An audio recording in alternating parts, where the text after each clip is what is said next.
이제 열왕기상 5장인데요. 5장부터 9장까지는 성전 건축에 관한 이야기입니다. 이 건물 하나 짓는데 이렇게 많은 이 분량을 할애해서 한 곳이 별로 없습니다.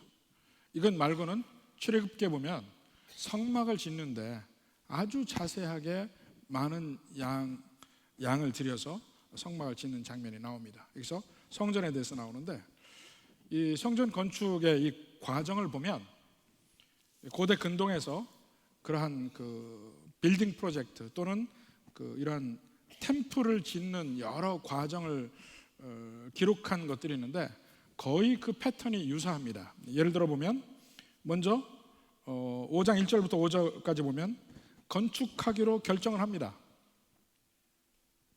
결정을 내리고 그 다음에 그 건축자재 확보가 그 다음에 나옵니다. 5장 후반부에.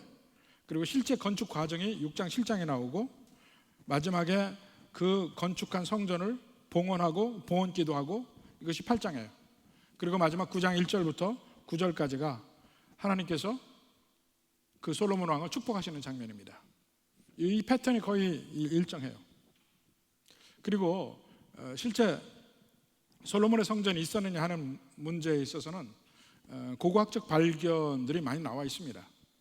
사실 이 솔로몬 성전이 BC 1000년경에 솔로몬의 성전이 지어졌는데 그 뒤로 수없이 많은 변화를 겪게 되죠. 그 뒤로부터 400년 뒤에 이 바벨론의 느부갓네살 왕에 의해서 예루살렘이 함락됩니다. 그때 성전도 완전히 회파가 돼서 없어집니다. 그것이 BC 587년 또는 6년 이때입니다. 그 다음에 70년 만에 다시 이스라엘이 페르시아의 고레스 왕에 의해서 회복이 되는데, 회복이 된 뒤에 성전을 짓습니다. 근데 다시 지은 그 위에다가 다시 성전을 건축을 하죠. 근데 그 성전도 없어지고 결국은 예수님이 오시기 20년 전에 헤롯 대왕이 드디어 성전을 다시 웅장하게 짓습니다. 근데 헤롯 대왕이 지은 성전도 주 70년에 그 로마의 디도 장군이 예루살렘을 함락하면서 완전히 회파됩니다. 그러니까 몇 번에 걸쳐서 그 성전이 다 없어졌죠. 그리고 그 뒤에는 유대인들이 예루살렘에서 완전히 쫓겨납니다. 예루살렘 안에 살지 못하게 돼 있어요. 2000년 동안에 그들은 유랑하는 생활을 합니다. 그동안에 예루살렘은 무슬림들의 성지가 되죠. 마호메트가 바로 그 성전 터에 있는 돌에서 올라갔다, 승천했다. 그래서 그 발자국이 찍힌 바위가 있고 거기에 금으로 지붕이 입혀진 도움을 해 놓습니다. 지금 거기까지 있는 거예요. 이렇게 솔로몬의 성전이 그 이후로 숱하게 많은 변화와 완전히 회파되는 그 과정을 겪었습니다. 근데 그 이후에는 거기에 어떠한 변화도 할 수가 없었어요. 왜냐하면 일단 그 이슬람의 모스크가 세워진 이후부터는 거긴 유대인도 거기에 개입되어 있죠. 모슬렘들 개입되어 있죠. 또 예수님 이후에 기독교인들이 개입이 되어 있죠. 그러니까 어떻게 할 수가 없습니다. 그런데 이제 20세기에 고고학적 발굴이 많이 이루어집니다.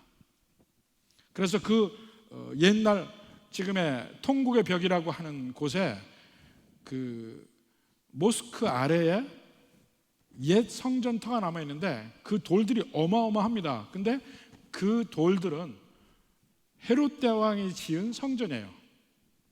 그거 말고 더 밑으로 들어가서 고고학적 발견이 있었는데 거기에서 여러 가지 이 물품들이 나왔습니다. 근데 물품들이 그 밑에 나와서 보니까 그게 BC 1000년 거의 물품들이 나온 거예요. 솔로몬의 성전에 당시에 물품들이 나왔어요. 그 물품들이 나왔는데 거기에 보면 나무도 나오고 어떤 그 기명의 한 부분이 나오고 돌도 나오고 이런 것들이 발굴이 되는데, 보니까 거기에 새겨진 문양들이 성경에서 성전에 있을 거라는 그 문양들이 새겨져 있는 거예요. BC 1000년 전 거, 철기 시대의 그 물품들이, 고고학적 물건들이 나왔는데 거기에 그런 게 있어요. 열왕기상 6장, 그 다음에 6장 18절 봅시다. 성전 안에 입힌 백향목에는 박과 핀꽃을 아로새겼다고 그랬죠. 실제 지금의 성전 더 아래에서 발굴된 그 고고학적 물품들 보면 그 백향목에 박과 핀꽃이 무늬가 있는 것들이 발견이 돼요. 그리고 6장 29절에도 보면 내 외소 사방 벽에는 모두 그룹 천사들이죠. 그룹 천사들과 종려들과 핀꽃 형상을 아로새겼다고 했는데 그것들이 발견이 되는 거예요. 그러니까 그 당시 실제 솔로몬의 성전이 있었다는 것을 간접적으로 증명하고 있습니다. 바로 이것이 오늘 이제 그 솔로몬의 성전 건축을 위한 준비를 하는 과정에서 이걸 먼저 말씀드리고, 성전 건축에 대해서 이렇게 자세하게 썼는데 그걸 한꺼번에 해야 되지 않을까 싶은데, 우선 5장을 보면 이 성전 건축의 준비 과정을 보면 먼저 1절부터 6절까지 보면 다시 한번 하나님의 약속을 확인시켜주는 역할을 합니다. 한번 봅시다. 먼저 1절부터 봅니다. 솔로몬이 기름 부음을 받고 그의 아버지를 이어 왕이 되었다 함을 두루왕 히람이 들었다. 그 당시에는 왕이 되든가 제사장이 되든가 선지자의 직임을 받을 때는 기름을 부었습니다. 그러니까 이 직임을 받은 사람들은 전부 다 기름 부음 받은 자예요. 기름 부음 받은 자, 그것이 히브리어로 얘기하면 메시아입니다. 메시아. 그러니까 메시아의 원래 뜻은 이렇게 기름 부음 받은 자라는 의미예요. 그것이 나중에는 이 다윗 왕의 후손인 왕을 기다리던, 아니면은 그 모세와 같은 선지자를 기다리던, 아니면은 그 멜기세덱의 반차의 제사장을 기다리던, 전부 다 기름 부음 받은 자를 기다리는 거예요. 그 말이 메시아입니다. 그러니까 예수님이야말로 진정한 왕, 진정한 제사장, 진정한 선지자로 오시는데 그것을 한마디로 하면 메시아입니다. 여기서도 솔로몬이 메시아예요. 기름 부음 받은 자예요. 왕으로서. 왕이 되었담을 두루왕 히람이 듣고 그의 신하들을 솔로몬에게 보냈으니 이는 히람이 평생의 다윗을 사랑하였습니다. 다윗과 히람과는, 두루왕 히람과 다윗은 서로 동맹관계예요. 사실 두로는 상업으로 대단히 발달한 도시입니다. 지금의 레바논, 전통적으로 레바논은 상업 중심, 지금의 베이루트, 전부 상업 중심 도시였습니다. 그리고 그 레바논에 그 헐몬산이 있기 때문에 그 기슭에 백향목이 아주 유명합니다. 최고의 나무야. 마치 우리나라에서 주목을 이야기하듯이, 마치 동남아에서 티크를 이야기하듯이 최고의 나무로 치는 나무였죠. 솔로몬이 왕으로 즉위를 하니까 이제 히람 왕은 계속해서 그 관계를 지속하기를 원해요. 서로에게 유익이 되니까. 근데 솔로몬도 똑같이 그런 얘기를 하는데, 자 2절부터 한번 봅시다. 솔로몬이 히람에게 사람을 보내어 이르되, 솔로몬이 이제 히람에게 이야기합니다. 당신도 알거니와 내 아버지 다윗이 사방의 전쟁으로 말미암아 그의 하나님 여호와 이름을 위하여 성전을 건축하지 못하고 여호와께서 그의 원수들을 그의 발바닥 밑에 두시기를 기다렸나이다. 먼저 전쟁에서 승리하기를 기다렸는데 마침내 전쟁에서 다 승리하게 하셨고, 그리고 4절에 보니까 사방에 태평을 주심에 원수도 없고 재앙도 없도다. 드디어 외부적인 환경이 전부 다 이제 성전을 짓기 좋은 환경이 됐습니다. 근데 그것은 왜 그렇게 되었느냐 하면 5절에 보니까 여호와께서 내 아버지 다윗에게 하신 말씀에, 자 이것은 사무엘하 7장에 나오는 다윗과의 언약의 말씀입니다. 그대로예요. 내가 너를 이어 내 자리를 오르게 할 내 아들 그가 내 이름을 위하여 성전을 건축하리라. 사무엘하 7장에 보면 그 말이 나와요. 다윗, 너는 아니다. 네 아들이 나를 위하여 성전을 건축하리라, 집을 건축하리라 얘기했거든요. 그대로 이제 내가 건축하려 합니다. 솔로몬이 지금 성전을 건축하려고 하는 이유는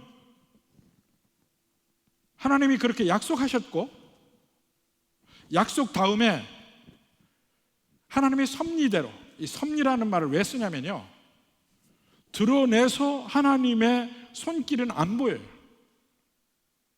우리의 삶에서 직접적으로 하나님의 손길을 볼 수 있는 때가 그렇게 흔하진 않습니다. 대개 우리 신앙생활 중에서 우리가 절체절명의 위기라든가 이런 때 하나님이 기적적으로, 즉각적으로 역사하시는 걸 경험하는 순간들이 있어요. 그렇지만 거의 대부분은 하나님의 손이 안 보이는데 시간이 1년, 2년 이렇게 가면서 보면 이상하다 하고 보면 하나님이 약속하신 대로 이루어져 있는 것을 경험하게 됩니다. 이런 것을 하나님의 섭리라고 그래요. 하나님의 섭리. 하나님이 약속하셨는데 약속을 이루는 게 구체적으로 보이지 않아요. 온갖 인간들의 죄악과 인간들의 연약함과 서로 인간의 갈등, 서로 물고 뜯고 이런 모든 인간의 추악한 영역 속에서 여러 가지 일들이 일어나는데 쭉 시간이 흘러보면 하나님이 약속하신 대로 되었더라. 이것을 하나님의 섭리라고 합니다.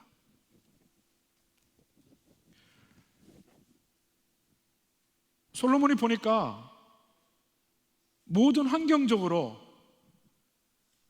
성전을 지을 만하게 됐어요. 전쟁에서 다 승리했고, 3절에서 보면 이제는 모든 면에서 정치적 안정까지 다 줬어요. 솔로몬 왕 때 이제 아무 문제 없어요. 전쟁을 더 해야 되는 순간은 성전을 건축할 때가 아니에요. 인간적인 지혜의 관점에서 봐도. 근데 군사적으로, 정치적으로 다 안정되어서 이제는 성전을 건축할 여건이 되었습니다. 보니까 이것이 하나님의 섭리더라. 그렇지, 이 아버지 다윗에게 하나님이 약속하신 것이 이렇게 이루어지는구나. 아들인 내가 성전을 지을 수 있도록 모든 환경을 하나님이 주셨구나. 이것을 지금 히람에게 고백하고 있는 거예요. 그래서 이제 그가 약속이 드디어 이루어질 환경을 하나님이 주셨구나 하고 그가 일어나서 그 일을 시작합니다. 그렇게 해서 이제 히람 왕에게 요청을 하죠. 6절에 봅시다. 당신은 명령을 내려 나를 위하여 레바논에서 백향목을 베어내게 하소서. 지금도 레바논에 백향목이 있습니다. 정말 좋은 나무입니다. 그런데 많지가 않아요. 옛날에는 그 헐문산 쪽에 그 백향목이 엄청나게 많았어요. 우리나라도 사실은 이 금강송이라고 하잖아요. 이 강원도에서 경북에 이르는 그 곳에 그 금강송이 엄청나게 많았습니다. 그런데 이 일제강점기에 엄청나게 베어나갔어요. 6.25 때 엄청나게 베어나갔습니다. 얼마 남지 않았어요. 옛날에는 훨씬 많았습니다. 그런 식이에요. 미국에도 보면 이 1000년씩 된 나무들이 이 미국 서부 지역에 이 위에 시애틀에서부터 거의 샌프란시스코 그 아래까지 그 나무들이 엄청나게 많이 있었습니다. 근데 19세기에 거의 한 100년의 기간 동안에 그 나무 1000년 되는 한 10사람 정도가 손을 맞잡아야 나무를 뒤돌아올 수 있는 그런 세코이아 나무를 다 잘랐어요. 벌목해서 다 썼습니다. 뒤늦게 20세기 중반에 들어서 막 국립공원 지정을 하면서 그 나무들을 보존하기 시작했어요. 근데 얼마 남지 않았어요. 세코이아라는 나무, 레드우드라는 나무, 세계에서 가장 키가 큰 나무는 레드우드예요. 가장 등치가 큰 나무는 세코이아예요. 근데 그 나무들이 얼마 남지 않았어요. 그 19세기까지만 해도 엄청나게 빽빽하게 많은 나무들이었어요. 다 썼어요, 인간이. 레바논의 백향목도 마찬가지예요. 바로 솔로몬 당시에는 엄청나게 빽빽한 나무로 레바논의 백향목이 있었는데 나무가 좋다 보니까 다 썼어요. 그렇지만 지금도 나무는 있습니다. 그걸 요청해. 좋은 나무니까 레바논에서 백향목을 베어내게 하소서. 내 종과 당신의 종이 함께 할 것이다. 왜냐하면 그리고 당신의 종에게는 삭슬 당신에게 드리리이다. 왜냐하면 우리는 시돈 사람처럼 나무를 잘 못 베요. 우리에게는, 그러니까 이스라엘은 백향목 같은 그런 나무가 없습니다. 이 더 척박한 땅에, 위로 갈수록 더 좋은 땅에, 헐몬산 쪽으로 갈수록 더 좋은 땅이에요. 지난번에 이스라엘 성지순례 간 분들도 봤습니다. 심지어는 그 요단 동편, 갈릴리 쪽으로서 요단 동편을 넘어갔어요. 넘어갔는데 그 지금의 요르단 쪽이죠. 레바논의 요르단 쪽. 요르단 쪽을 보면 북쪽은 아주 비옥해요. 남쪽으로 내려갈수록 점점 메말라져요. 근데 그 위쪽이 레바논이라고, 훨씬 더 비옥한 땅이에요. 헐몬산 바로 근처가. 그러니까 거기는 나무가 엄청 많아서 나무를 벨 줄 아는 사람이 많아. 계속 그걸 해봐서. 근데 이스라엘 사람들은 나무가 없어서 나무를 베는 기술이 없는 거야. 그러니까 가서 돕긴 하는데 우리 사람들은 기술이 없으니까 당신들하고 같이 일을 하고 그 일을 하는 그 전문가들에게는 삭슬 주겠다. 근데 그들 말고 당신에게 주겠다. 그건 왕국 시대는 다 그랬습니다. 지금 북쪽도 왕국이니까 이 북한 사람들이 밖에 나가서 일을 하면 전부 돈은 그 김정은에게 다 들어가는 거예요. 옛날에는 왕들에게 다 들어갔단 말입니다. 그렇게 얘기하는 거예요. 그래서 백향목을 베어내게 허락하여 주시옵소서 이야기합니다. 여기를 보면 솔로몬이 성전을 건축해야 되겠다고 시작한 이유가 어디 있습니까? 근거가 어디 있습니까? 보니까 다윗에게, 자기 아버지 다윗에게 한 하나님의 약속 누구나 다 알고 있어요. 다윗이 그렇게 성전을 지으려고 한 거 다 알아. 이미 모든 물품으로 준비를 다 해놨어요. 금은 폐물 다. 근데 하나님이 다윗에게 못하게 하고 내 아들이 지으리라 한 그 약속을 솔로몬이나 이스라엘 모든 백성들이 다 알고 있습니다. 근데 솔로몬이 왕이 돼서 보니까 전쟁도 끝났어요. 모든 대적들도 제압하고 정치적으로 안정이 됐어요. 드디어 그 때가 됐다는 것, 하나님의 섭리가 여기까지 왔다는 것을 솔로몬이 느끼기 시작한 거예요. 하나님의 약속에 근거해서 행동을 합니다. 이 패턴이 사실은 모든 신앙생활의 패턴이에요. 패턴이 되어야만 해. 어떤 사람은 이렇게 얘기합니다. 하나님이 주신다고 약속을 했으면 내가 무슨 짓을 해도 하나님 주실 거 아니냐, 이렇게 얘기하는 사람이 있어요. 하나님이 약속하신 것은 내가 아무리 딴짓을 해도 줄 건 주실 거 아니냐. 여기는 어떻게 합니까? 하나님이 약속하신 것이기 때문에 그것을 얻기 위해서 일어나는 거예요.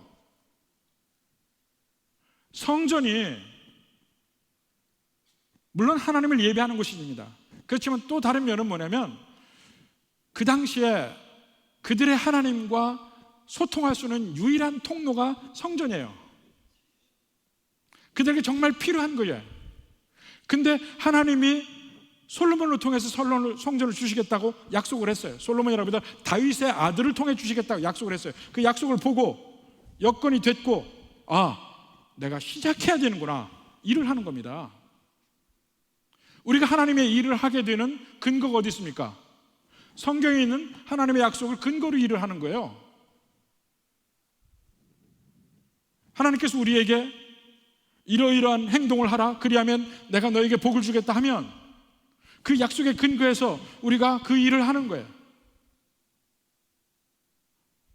하나님이 전도하라 하면, 영혼 구원을 위해서 힘쓰라 하면 그 약속에 근거해서 우리가 열심히 하는 거예요. 우리가 하면 그러한 일이 있게 해주겠다, 성경에 약속이 나오면 하는 거예요.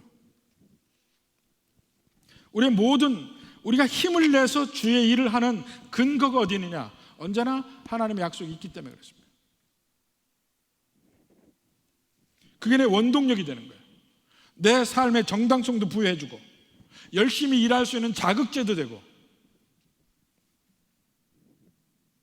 전도를 하다가 피곤하고 힘들고 지치고 문전박대도 당하고, 사실 문전박대 거의 안 당합니다. 가가호 방문해서 전도할 때 보면 제일 처음에 전도를 하려고 하면 나한테 거부하면 어떻게 할까 하는 그 두려움이 있어요. 실제 해보면 70~80%는 아닙니다. 문전박대하지 않습니다. 안 믿는 사람이라도 그건 해봐야 돼. 근데 미리부터 겁먹게 되거든요. 한번 해보세요. 근데 하고 나면 그렇게 기분이 좋아지고 그렇게 담대해지고, 그런 때는 지금 하나님이 오셨으면 좋겠어요. 그럼 확실하게 천국 갈 것 같아. 하나님의 약속을 믿고 일단 일을 시작을 하면 하나님이 주시는 복과 은혜가 거기에 같이 따릅니다. 우리가 열심히 주의 일을 하게 되는 근거는 하나님의 약속이 있기 때문에 그렇습니다. 솔로몬이 바로 그렇게 하잖아요. 그래서 우리는 언제나 현재의 삶을 우리가 어떻게 살 것인가 하는 그 면은 궁극적으로 내가 이 세상을 떠날 때 내가 어디를 갈 것인가, 그것과 밀접하게 연결되어 있습니다. 그래서 성경은 끊임없이 계속해서 우리에게 마지막 날에 그 날을 이야기를 해주고 약속을 해주고 그렇습니다. 대표적인 구절이 여러 구절이 있는데 그 중에 한 구절만 봅시다. 미가서 4장 봅시다. 미가서 4장 1절. 끝날에, 이거 마지막 심판날입니다. 끝날에 이르러는 여호와의 전의 산이 산들이 꼭대기에 굳게 서며 작은 산들 위에 뛰어나고 민족들이 그리로 몰려갈 것이라. 성전에 수많은 이 세상의 민족들이 몰려올 거란 말이에요. 2절. 곧 많은 이방 사람들이 가며 이르기를 오라 우리가 여호와의 산에 올라가서 야곱의 하나님의 전에 이르자. 그가 그의 돌을 가지고 우리를 가르칠 것입니다.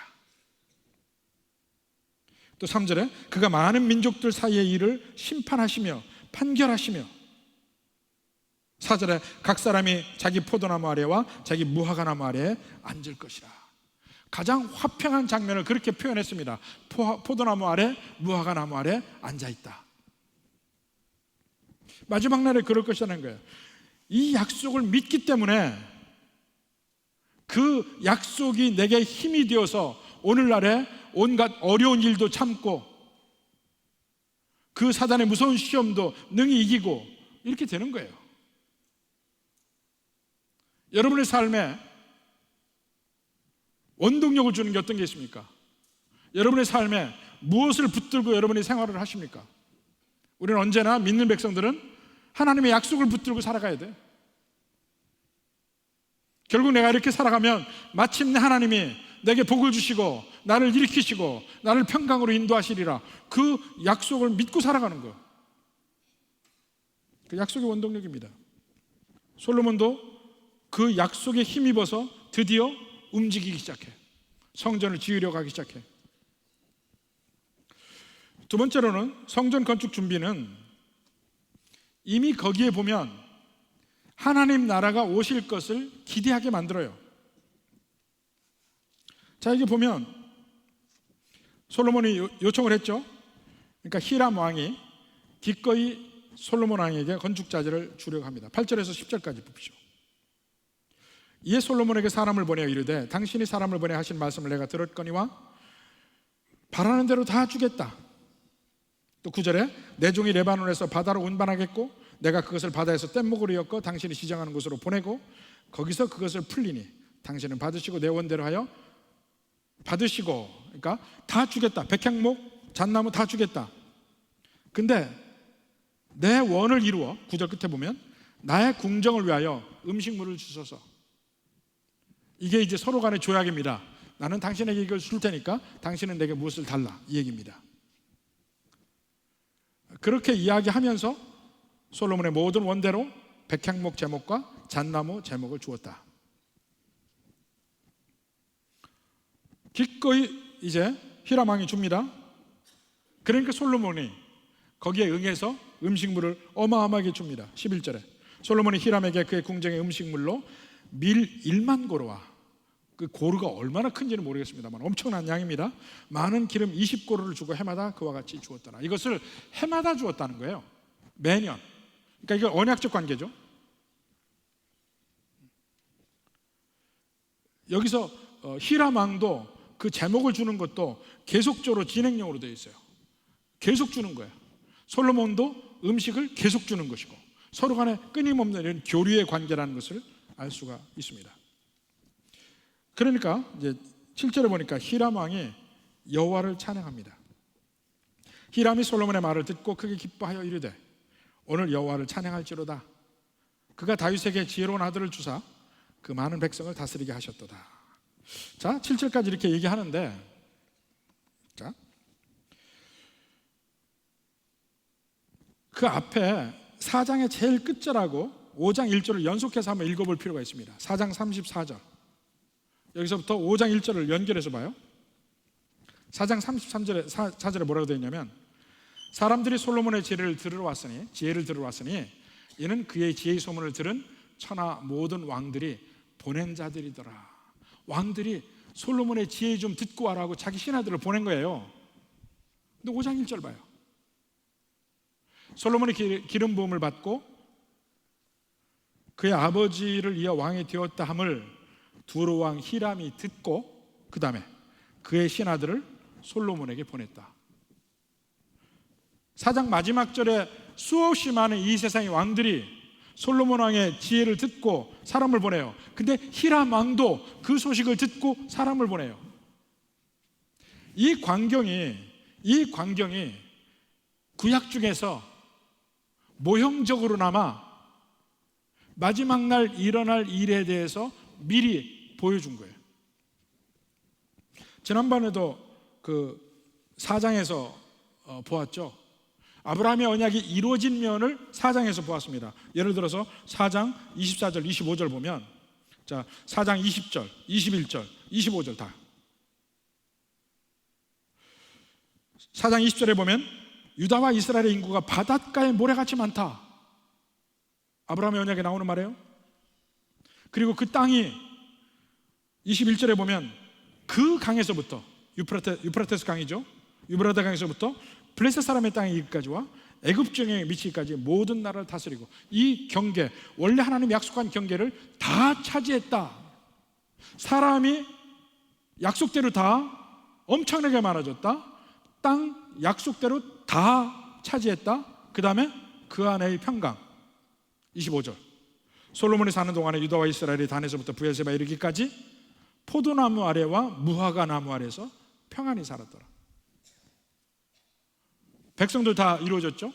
땅이 이루어졌죠. 그 안에 평화가 이루어졌죠. 샬롬이. 이게 드디어 구약에서는 솔로몬왕 다 이루어진 거예요. 근데 또 다르게 이루어지는 면이 뭐냐? 이미 마지막 날 일어날 일을 성경을 통해서 약속을 했는데, 예루살렘에 성전에 모든 세계 각지 민족들이 다 와서 함께 여호와를 경외하고 여호와의 말씀을 듣는다는 거예요. 근데 그것이 히람이 솔로몬에게 하는 그 행동 속에서 이미 보여주고 있어요. 예를 들어 봅시다. 시편 24편 1절에 봅시다. 땅과 거기에 충만한 것과 세계와 그 가운데 사는 자들은 다 여호와의 것이로다. 전부 여호와의 것이야. 그러니까 여호와의 장중 안에 다 있어요. 여호와를 믿건 안 믿던 간에 이 세상 사람은 다 여호와 것이에요. 그러니까 우리의 삶 속에서 믿는 백성들만 하나님의 뜻대로 움직이는 것이 아니고 믿지 않는 백성들까지도 사실은 하나님의 장중 안에서 그 하나님의 뜻을 이루는 데 쓰일 뿐이에요. 그 다음에 시편 22편 28절. 나라는 여호와의 것이요 여호와는 모든 나라의 주제심이라. 백성뿐만 아니라 그 나라라는 시스템, 하나님을 믿지 않은 그 나라까지도 사실은 하나님이 주관하신다는 거예요. 그 다음에 72편 11절. 모든 왕이 그의 앞에 부복하여 모든 민족이 다 그를 섬기리로다. 지금 히람왕을 통해서 그 면이 그 구약의 컨텍스트 속에서 이미 이루어졌다는 걸 보여주는 거예요. 일단 이루어졌어요. 하나님이 약속하신 말씀은 드디어 이루어지는데 마지막 날에 일어날 일조차 솔로몬 왕 때 다 보여줬어요. 1차적으로 모형적이지만 백성들이 바닷가에 모래보다 많아졌죠. 약속한 땅 위에 유브라데 강부터 애굽강까지 다 차지했죠. 드디어 1000년 만에, 아브라함에게 약속한 이후에 1000년 만에 드디어 솔로몬 왕 때 다 이루어졌어요. 그 포도나무 아래와 무화과 나무 아래, 옛날 성경 말대로면 안연히 살았더라.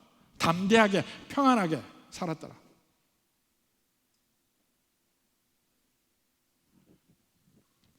또 다른 이루어진 면이 그 주변에 수많은 왕들이 와서 여호와를 경배해. 히람 왕이 뭐라 합니까? 오늘 여호와를 찬양할지라. 히람은 이방신을 섬기는 이방 나라의 왕이에요. 근데 여호와를 찬양합니다. 솔로몬 왕을 돕고 솔로몬 왕이 원하는 대로 다 해주면서 음식만 주라, 음식을 주라 얘기하는 거예요. 그러니까 이렇게 구약의 문맥 속에 보면 하나님이 약속한 것이 이렇게 완벽하게 솔로몬 왕 때 이루어져요. 그러면 지금 살고 있는 우리도 똑같이 기대할 수 있는 거예요. 그렇지만 그 뒤에 그것이 이 땅의 모형일 뿐이지 진짜는 아니라는 거 우리가 그 다음에 알게 되거든요. 그러면 앞으로 진짜 오게 될 그 순간이 있을 거 아니에요. 성경에 약속한 대로 수많은 하나님의 백성들이 천국에서 안전하게 살게 될 때가 있을 거 아니에요. 아무런 두려움이 없이, 아무런 부족함이 없이 사는 것이 안전히 사는 것입니다. 가장 대표적인 대목이 이게 좀 뭐하긴 하지만, 배부른 사자들이 어떻게 자는 줄 아십니까? 배부른 사자들이 배를 하늘로 하고 이렇게 잡니다. 네 발을 다 찢기 들고. 그게 안녕히하고 가장 비슷해요. 배가 불러서 아무런 필요가 없죠? 아무것도 두려운 게 없어요. 두려운 짐승들이 오그리고 잡니다. 혹시 여러분들 잘 때 오그리고 자는지 모르겠습니다만 뭐가 두려워서 그런가. 근데 그 아무것도 두려울 것이 없는 상태로, 부족한 것이 없는 상태로 포도나무와 무화과 나무에 있는 것, 이것이 이제 상징적으로 앞으로 오게 될 우리에게 주시는 하나님의 샬롬을 보여주는 장면이에요. 그렇게 이루어지리라. 그 솔로몬 왕 때 이루어진 걸 봤으니까 앞으로 더 큰 일도 하나님이 하시리라. 그걸 알라 이겁니다. 그 다음에 세 번째로 이제 9절부터 18절까지 보면 그 성전의 모든 건축 준비가 결국은 출발점이 하나님의 지혜라는 거예요. 그 엄청난 프로젝트가 하나님의 지혜에서부터 출발해서 된다는 거예요. 9절부터 11절 한번 봅시다. 9절부터 11절. 거기 보면 제일 많이 자주 나오는 단어가 있습니다. 어떤 단어입니까? 제일 많이 자주 나오는 단어. 동사가 뭐예요? 동사.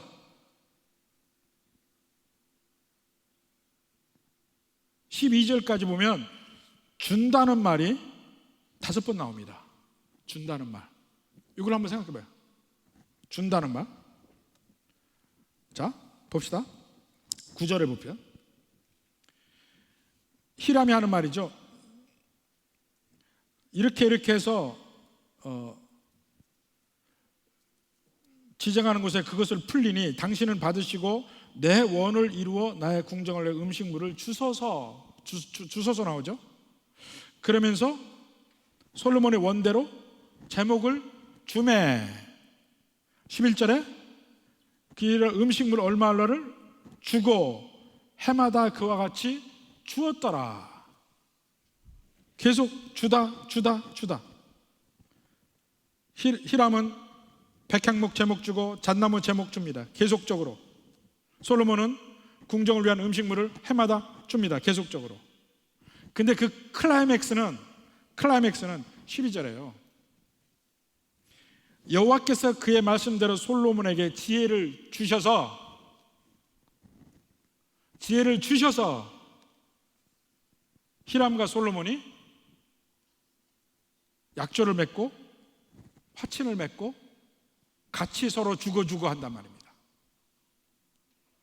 서로 히람과 솔로몬이 주고 이런 관계를 이루는 것은 하나님이 솔로몬에게 지혜를 주셔서 그렇게 됐다는 거예요.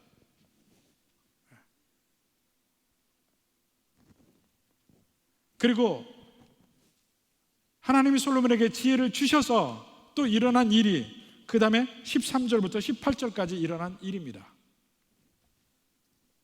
거기 보니까 드디어 성전을 건축할 일꾼들을 모집하고 조직하고 분배하고 이 과정이 쭉 나와 있어요. 13절부터 봅시다. 이에 솔로몬 왕이 온 이스라엘 가운데서 역군을 불러 일으키니 그 역군의 수가 3만 명이라. 온 이스라엘 가운데 역군을 일으켰어요. 그러니까 이스라엘 백성들이죠. 3만 명.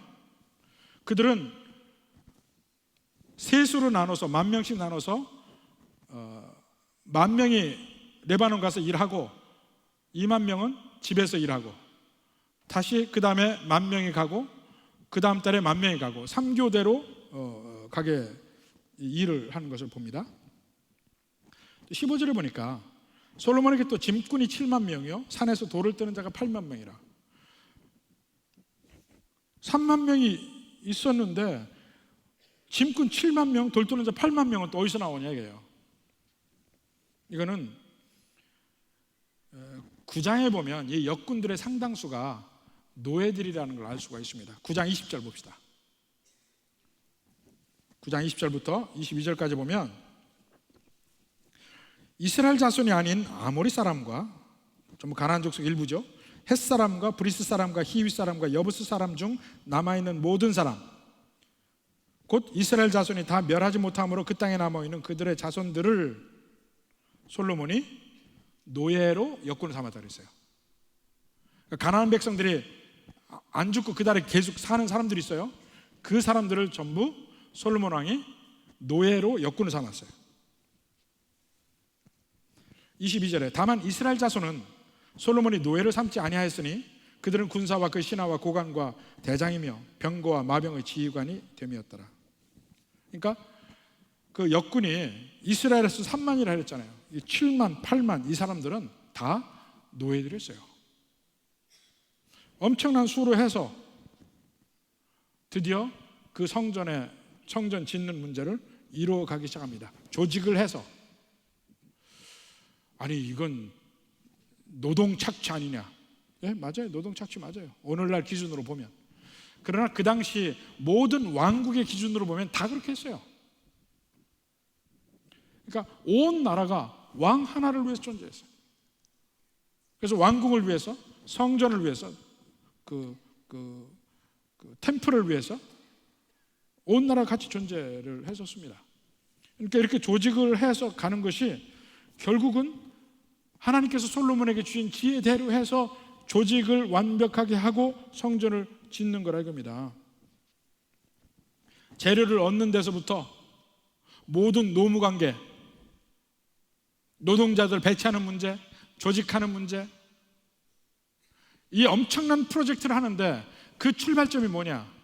여호와께서 솔로몬에게 지혜를 주시매 히람과의 관계도 좋게 하셔서 모든 그 제목들을 주게 하시고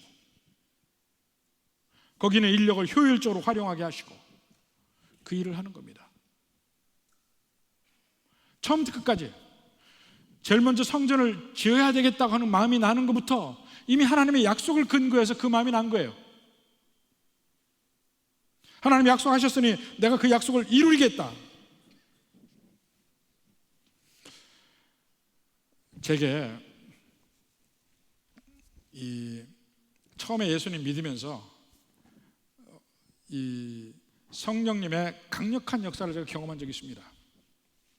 근데 그때 보니까 그 앞에 일도 막 얘기를 하고 그랬어요. 앞에 이렇게 되리라. 근데 그 중에 하나가 이제 성적이 좋으리라 뭐 이런 것도 있어요. 한참 공부할 때니까.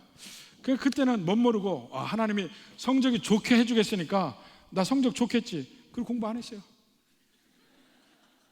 그러다가 홀라당 성적이 좋기는 톡 떨어졌어요.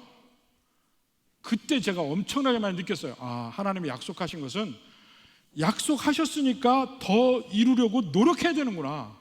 그때 깨달았어요. 약속하셨다고 그냥 다 여러분 뭐 누워서 떡 먹듯이 홀라당 먹을 생각 하지 마세요. 약속하셨으면 가능성이 있는 거예요.